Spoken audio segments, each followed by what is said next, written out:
Baik, selamat sore anak-anak. Kelas jalan kereta api ya. Ini ada berapa mahasiswa? Bu Vero lanjut langsung saja. Kali ini kita akan membahas pada topik, ini mata kuliah jalan kereta api ya.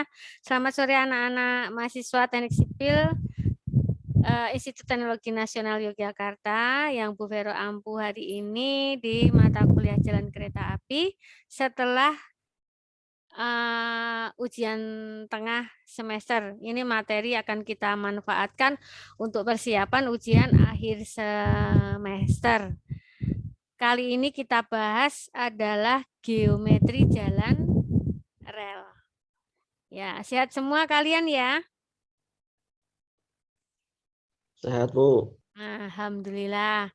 Minal aidin wal faizin, mohon maaf lahir batin. Siapa tahu Bu Vero banyak salah kata, banyak salah sikap terhadap kalian. Tidak ada maksud Bu Vero supaya kalian menjadi orang-orang yang tertempa mental dan psikisnya supaya kuat ya. Baik. Geometri jalan rel. Pada bab ini geometri jalan rel itu seperti halnya pada geometri jalan raya. Tentunya kalian sudah mendapatkan mata kuliah geometri jalan raya. Nah, untuk di jalan rel ini, selain pada lintasan lurus, kan pasti juga ada lintasan yang perlu diperhatikan, yaitu tikungan. Di jalan rel juga ada tikungan. Tidak semua jalan rel lurus ya, pasti ada menikungnya. Nah, ini sangat diperhatikan pada tikungan di jalan rel. Nah, pada geometri jalan rel ini ada dua lengkung ya. Di tikungan itu sebutannya nanti dua lengkung di situ. Lengkung yang diperhatikan yaitu lengkung ini horizontal dan lengkung vertikal. Lengkung horizontal dan lengkung vertikal. Di lengkung horizontal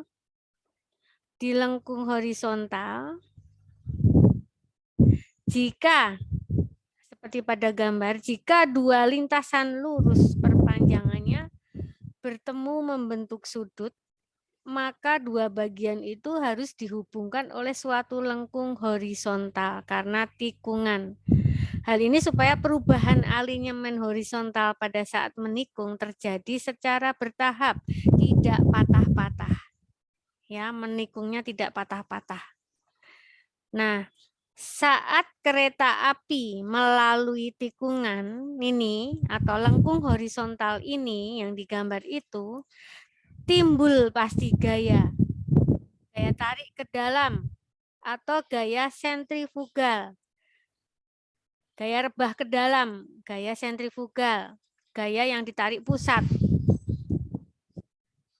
Yang mengakibatkan apa? Nanti akan mengakibatkan rel sebelah luar, nih rel luar mendapat tekanan yang lebih besar. Kemudian yang kedua, keausan rel luar lebih banyak karena kan menahan gaya, memberikan reaksi dari aksi sentrifugal. Jadi keausan rel luar tentunya lebih cepat, lebih banyak.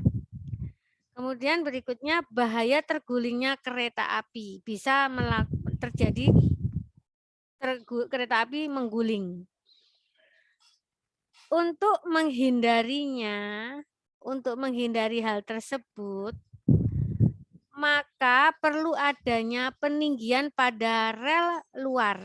Rel luar ditinggikan. Jadi pada saat menikung, pada saat lurus, rel kanan dan rel kiri itu pasti sama, tinggiannya sama. Tapi pada saat menikung, dia akan meninggi. Nah, kayak di jalan raya. Kalian pasti rasakan, dia akan lebih meninggi di bagian bahu yang sebelah luar. Sama halnya dengan ini. Jadi akan ada peninggian pada rel luar. Oleh karena itu, perancangan lengkung ini, lengkung horizontal ini berkaitan dengan peninggian rel, maka ada 3 jenis lengkung horizontal. Lengkung lingkaran, lengkung peralihan, lengkung S. Nah, pada lengkung lingkaran,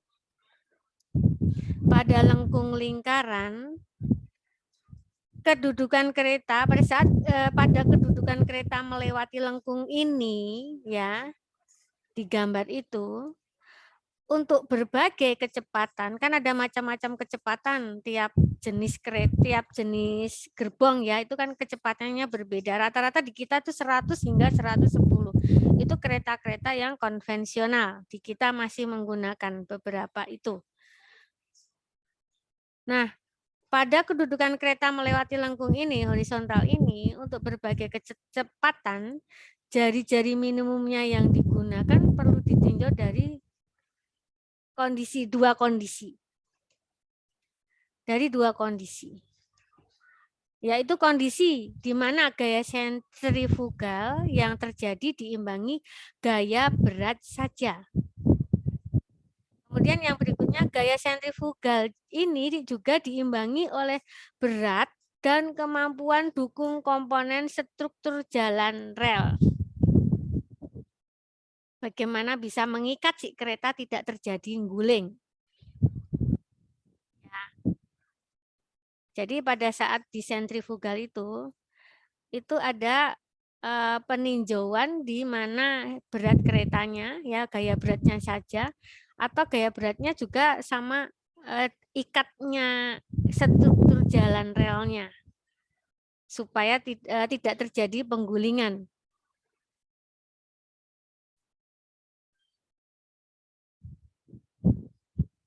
Nah, dari gambar ini nanti ada persamaan, ya, persamaan yang berkaitan dengan besar gaya sentrifugal, ya, persamaan karena kedudukan kereta, api akibat lengkung horizontal. Ini persamaannya ini. Dan kita bisa menemukan angka gaya sentrifugalnya, di mana dipengaruhi kecepatan kereta api yang di pangkat 2 itu berdasarkan dari jenis kereta api. Rata-rata kita 100 sampai 110, ya. Kemudian R-nya, jari-jari lengkung lingkarannya, kita juga harus rencanakan. Kemudian nanti massa. Massanya jika kita harus ketemukan, kemudian kita dapat nilai gaya sentrifugal. Nah, untuk R minimum, perancangan R minimum untuk jari-jari lengkung itu berdasarkan kecepatan perancangan dengan persamaan ini. Itu untuk mendapatkan R minimumnya. Untuk mendapatkan R max-nya,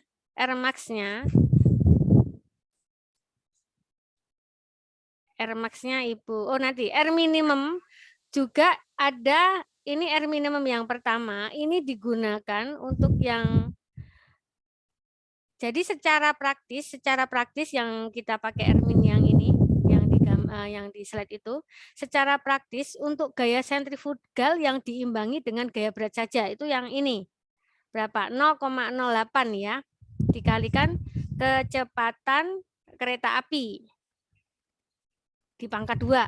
Terus angka pengalinya adalah 0,08. Ini untuk gaya sentrifugal yang diimbangi dengan berat saja. Dengan peninggian rel maksimumnya, H max-nya sama dengan 110 mm. Maka jari-jari minimum lengkungnya, lengkung lingkaran adalah ini. Nah, untuk yang gaya sentrifugal timbul akibat gaya berat dan kemampuan dukung komponen strukturnya tadi, apa saja komponen strukturnya rel gitu, yaitu rel, sambungan rel, penambat rel, bantalan dan balas. Nah, ini digunakan rumus yang ini.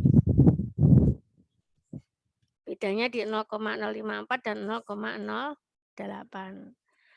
Ini karena ada diimbangi gaya berat dan kemampuan dukung komponen struktur relnya.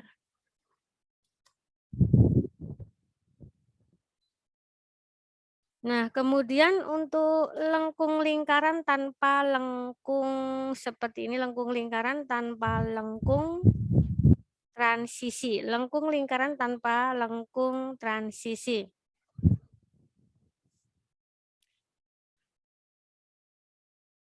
Pada lengkung horizontal, tanpa adanya lengkung transisi perpindahan, dan tidak ada peninggian rel yang harus dicapai, dianggap atau diasumsikan peninggiannya sama dengan 0, maka besarnya jari-jari minimum lengkung horizontal harus diperoleh menggunakan persamaan ini.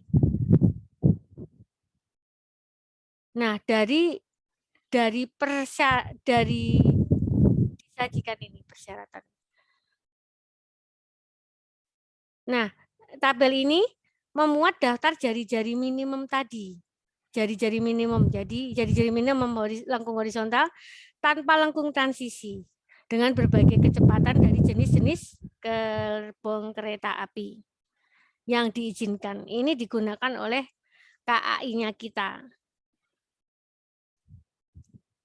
Nah, ini persyaratannya. Dengan kecepatan sekian, maka jari lengkungnya adalah, kita kan 110 sampai 110 ya didugaan, di jari minimumnya 1990 didapat itu.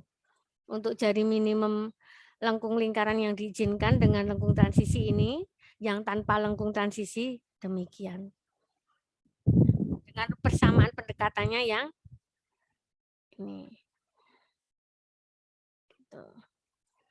Nah, sekarang itu lengkung transisi. Lengkung transisi ini berfungsi untuk mengurangi pengaruh perubahan gaya sentrifugal sehingga penumpang kereta api tidak terganggu kenyamanannya. Panjang lengkung transisi tergantung dari, ya, jadi pada saat melengkung itu tidak terasa seakan tetap nyaman. Ini maka ada panjang lengkung transisi. Ini tergantung dari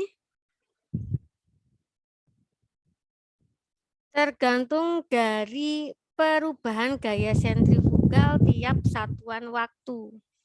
Juga tergantung dari kecepatan kereta api. Tergantung dari jari-jari lengkung lingkaran yang diperhitungkan di depan tadi. Jadi secara praktis lengkung transisi, panjang minimum lengkung transisi adalah seperti persamaan tersebut. Ya.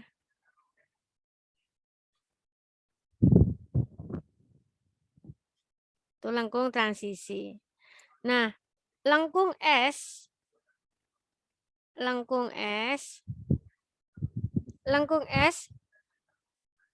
di mana pada dua lengkung dari suatu lintas yang berbeda arah lengkungnya terletak berurutan, bersambungan itu melengkung terus, jadi membentuk S.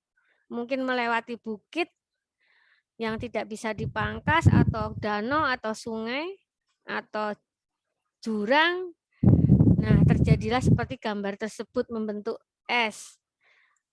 Akan membentuk lengkung membalik dengan bentuk huruf S yang dikenal sebagai lengkung S. Antara kedua lengkung ini, melengkungnya kan dua kali nih.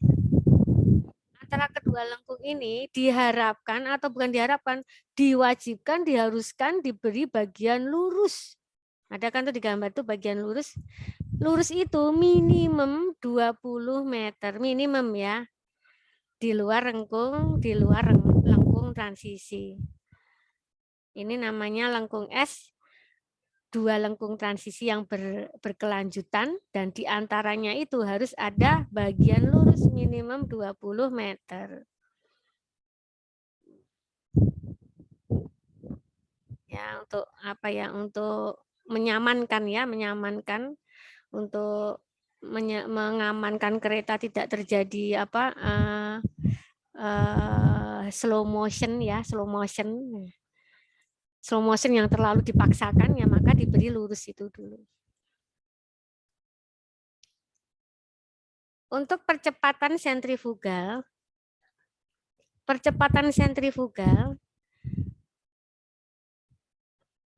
setelah kita bicarakan ini tadi, diketahui bahwa gaya sentrifugal adalah fungsi dari massa benda. Ini mungkin hukum fisika ya, di fisika ya. Adalah fungsi dari massa benda dan percepatan sentrifugal. Ya, M kali A kan ya. Nah, sedangkan percepatan sentrifugal adalah fungsi dari kecepatan dan jari-jari lengkung kalau di konteks ini. Jadi persamaannya, kalau persamaannya demikian. A sama dengan kan dari percepatan tersebut dari faktor kecepatan dan jari-jari. Kalau di ini ya, di mana ini di kereta api, konteks kereta api.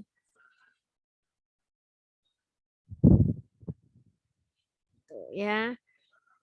Nah, dengan melihat persamaan ini jika ingin mengurangi dampak yang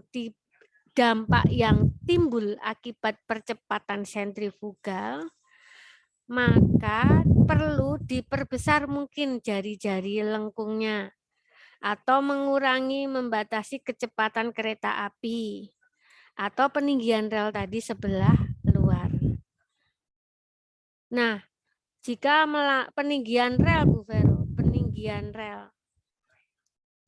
Ada beberapa macam peninggian rel ya. Peninggian rel ada 3 macam, peninggian normal, peninggian minimum, dan peninggian maksimum.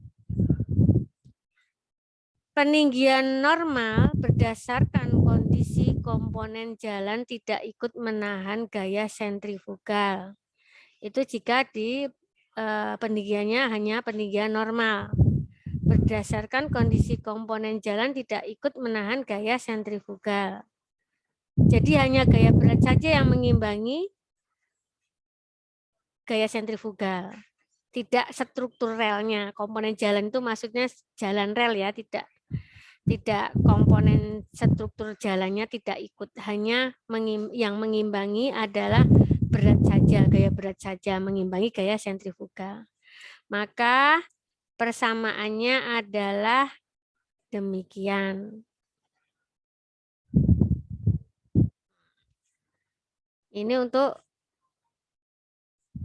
peninggian normal berdasarkan kondisi komponen struktur jalan relnya tidak ikut.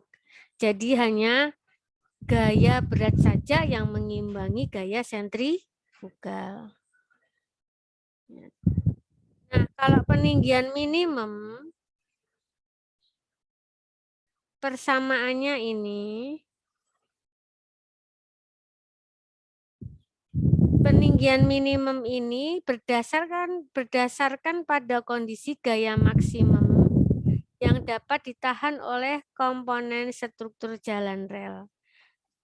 Ya, persamaannya ini. Nah, peninggian maksimum sendiri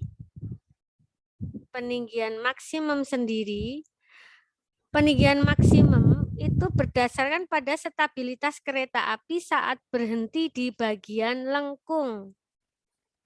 Di bagian lengkung.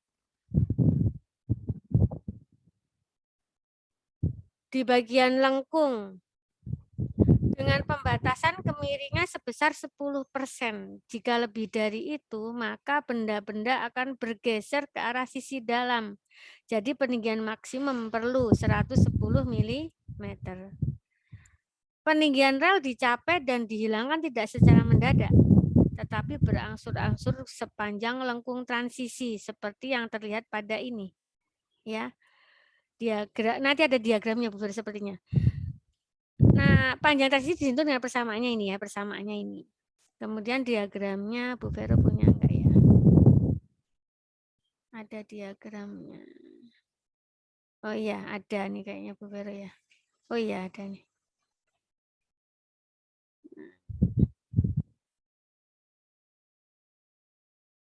Ini diagram peninggian rel. Nah, sekarang kita masuk ke pelebaran sepur,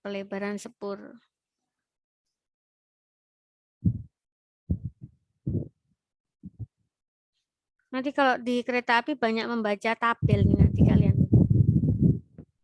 Ada tabel, beberapa tabel Ibu tidak masukkan karena banyak banget ya. Pelebaran sepur, pelebaran sepur. Jadi di pelebaran sepur itu analisisnya, cara menganalisis pelebaran sepur berdasarkan kereta yang menggunakan 2 gandar. Kemarin kan sudah Ibu sampaikan tentang gandar ya, yaitu gandar belakang dan depan yang merupakan kesatuan yang utuh atau gandar teguh. Nah, karena merupakan satu kesatuan, maka gandar depan dan belakang tetap sejajar pada saat melewati lengkung. Ada 4 kemungkinan ini. Ibu kayaknya punya gambar Pak ya. Nih. Nah, posisi pertama itu coba diamati posisi pertama. Itu gandar depan mencapai rel luar ya, gandar depan mencapai rel luar. Gandar depan mencapai rel luar, gandar depan ya, yang posisi 1. Gandar depan kan sudah sampai ke rel luar ini. Gandar depan masuk ke rel luar, gandar belakang bebas, posisi ini disebut jalan bebas. Ini analisa pelebaran sepur berdasarkan kereta yang menggunakan 2 gandar. Nanti kan ada 3 gandar, ini 2 gandar. Gandar depan, gandar belakang. Arahnya kan ke sana anak panah. Yang posisi kedua, posisi pertama tadi berarti sebutnya jalan bebas ya. Nah, posisi kedua, gandar depan mencapai rel luar, gandar belakang menempel rel dalam tapi tidak menekan. Yang posisi 3, gandar depan menempel rel luar, gandar belakang menempel dan menekan rel dalam. Posisi 4, gandar depan dan belakang menempel pada rel luar. Gaya tekan yang timbul mengakibatkan keausan rel dan roda kereta menjadi lebih cepat ya pada saat nempel. Untuk mengurangi keausan itu dibuat pelebaran sepur. Pelebaran ini dipengaruhi beberapa hal. Tadi jari-jari lengkung horizontal, jarak gandar depan belakang, kondisi keausan roda kereta dan rel. Ini juga tergantung dari bahan. Nah, di PT KAI kita ini membatasi pelebaran sepur maksimum 20 mili. Kenapa? Kenapa hal ini dimaksudkan agar tapak roda cukup lebar menapak di atas kepala rel. Rodanya menempel di atas kepala rel saat melewati lengkung horizontal. Nah, ada ini pelebaran sepur sesuai dengan jari-jari lengkung seperti ini di tabel ini. Nanti jari-jari lengkungnya berapa, nanti pelebaran sepur yang diizinkan sekian, sehingga lebar sepur menjadi sekian.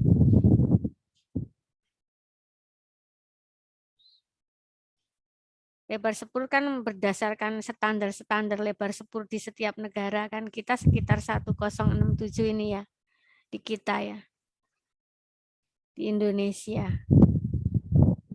Coba kita masuk ke lengkung, tadi sudah lengkung horizontal ya, terdiri kan ada lengkung horizontal, lengkung vertikal. Lengkung horizontal. Lengkung vertikal. Lengkung vertikal dimaksudkan sebagai lengkung transisi dari satu kelandaian ke kelandaian berikutnya. Iya ya. Oh ya, sebentar Ibu ngangkat telepon Bu Asih sebentar ya. Iya ya. Iya. Sebentar. Dalam Bu Asih lagi mengajar ini sebentar. Dalam Bu Asih.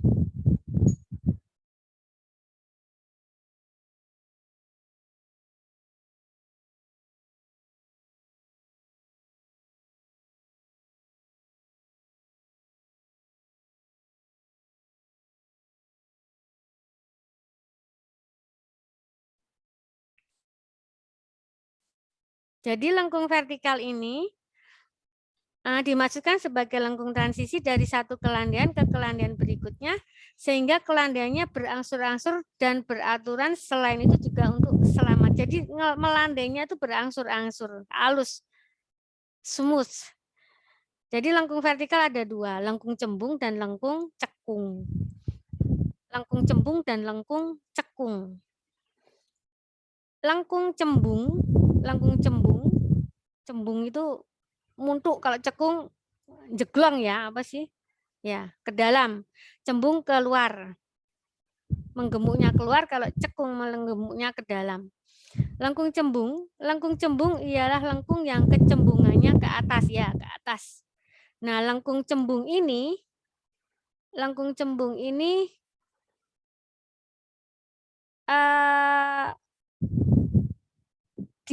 dibuat karena tiga hal ya, tiga faktor. Tanjakan bertemu dengan turunan, atau tanjakan bertemu tanjakan lain yang kelandaiannya lebih kecil, atau tanjakan bertemu jalan datar. Jadi lengkung cembung ini dibuat. Bisa dikenal juga mungkin kalau kalian sering ketemu di di Google ya, baca-baca itu nanti ketemunya spur curve atau summit curve. Spur curve atau summit curve. Nah, tadi kalau tanjakan ketemu tanjakan nih, seperti ini gambarnya. Tanjakan ketemu tanjakan. Yang tadi tanjakan bertemu turunan, ini tanjakan ketemu tanjakan, ini ya lengkung-lengkung cembung. Satunya tanjakan bertemu dengan jalan datar, ya tetap nyembung juga, istilahnya begitu. Yang berikutnya, besarnya jari-jari minimum itu seperti yang di tabel ini ya. Lengkung vertikal berupa lingkaran sesuai dengan kecepatan perancangannya seperti di tabel ini. Jika tidak pakai lengkung transisi, ada kemungkinan kereta terlepas dari rel kan? Karena pada jalan lurus yang bertemu turunan, roda kereta akan melayang melalui suatu bentuk lengkung. Jika melayangnya lebih tinggi dari roda KA, maka hal ini dapat mengakibatkan roda anjlok atau keluar, yang disebut anjlok. Pernah ya kayak ketemu kereta sedang anjlok ya, seperti ini kasusnya jadinya. Begitu. Lengkung cekung. Kalau lengkung cekung ada ketemu persamaannya nanti nih. Lengkung cekung ya. Lengkung cekung, lengkung yang ke bawah ya, menggembung ke bawah. Lengkung ini dikenal sebagai istilahnya valley curve atau sharp curve. Lengkung cekung terjadi ya, dibuat jika atau terjadi turunan turunan bertemu tanjakan, turunan bertemu turunan yang kelandaiannya lebih kecil, turunan bertemu dengan jalan datar sama. Nah, selain berbentuk lingkaran, lengkung vertikal dapat juga berbentuk parabola. Nah, jika ketemu berbentuk parabola, maka panjang lengkung seperti persamaan ini. Begitu. Nanti nilai R-nya itu, ya, R itu adalah tingkat perubahan kemiringan tuh. Satuannya persen, itu direkomendasikan untuk jalur utama ya. Untuk lengkung vertikal cembung ditentukan nilai R-nya 0,10, untuk lengkung vertikal yang cekung 0,15. Begitu. Ini kereta api yang konvensional.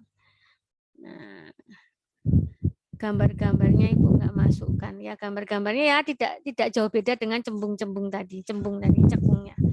Begitu saja Ibu rasa. Mungkin ada yang mau disampaikan atau ditanyakan. Anak-anak, Ibu rasa kuliahnya sampai ini aja dulu. Selanjutnya kita akan membahas apa ya tadi ya? Membahas ini kan geometri ya. Selanjutnya kita bahas, udah Ibu siapkan genap kereta api. Apa ya ini ya pertemuan dulu. Kita bahas wesel dan persilangan. Persilangan di pertemuan antara rel rel yang lain dengan rel yang lainnya lagi. Nanti ketemu di situ. Biasanya mendekati stasiun itu ada persilangan di situ, ada wesel di situ. Ya, cukup sekian sampai di sini anak-anak. Mungkin ada yang mau disampaikan Bu Vero? Bu, saya mau tanya boleh, Bu? Silakan Febrian. Tadi yang di slide 13 itu yang soal percepatan itu, Bu. Coba tolong di ini lagi. Slide 3 percepatan ya. 13 lagi slide. Iya, itu. 14. Nah, itu yang max itu sebagai kontrolnya ya, Bu? Iya, nanti itu untuk membuat kontrolnya. Jadi nanti kita kan akan bukan merubah-rubah ya, menyesuaikan di kecepatan kereta tadi, V ya, kecepatan. Iya. Iya, atau R nanti berdasarkan dari tabel-tabel tadi.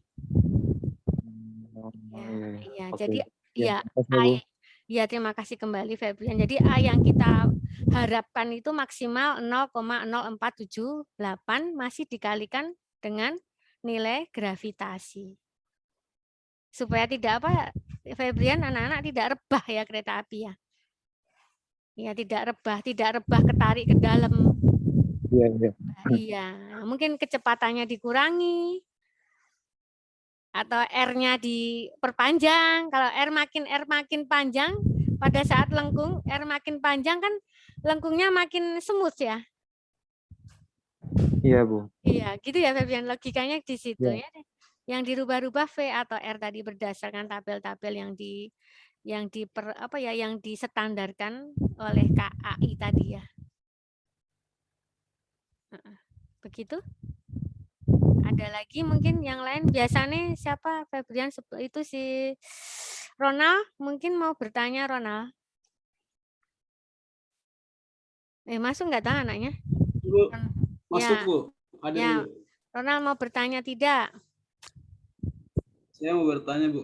Silahkan. Semoga Ibu Vero bisa jawab ya Ronald. Tapi ya ini Bu, saya tadi terpikir setelah menyimak semua materi yang Ibu berikan, saya terpikir kalau kereta ini bisa tidak jalan di daerah yang menanjak Bu? Bisa. Bu. Tadi ada istilah cembung cekung tadi. Ini.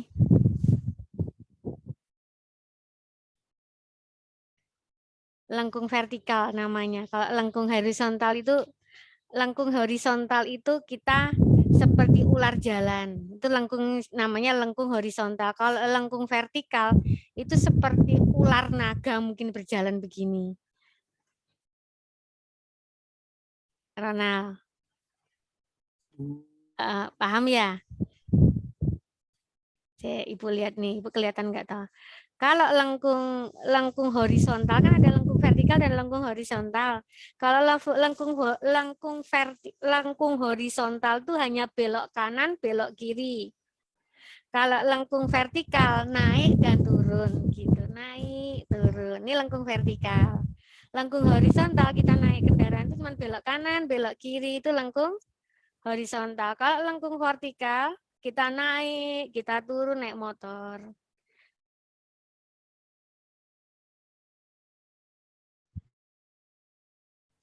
Ibu keluar ya anak-anak, bukan kalian yang keluar tapi Bu Vero yang keluar, Boy ya.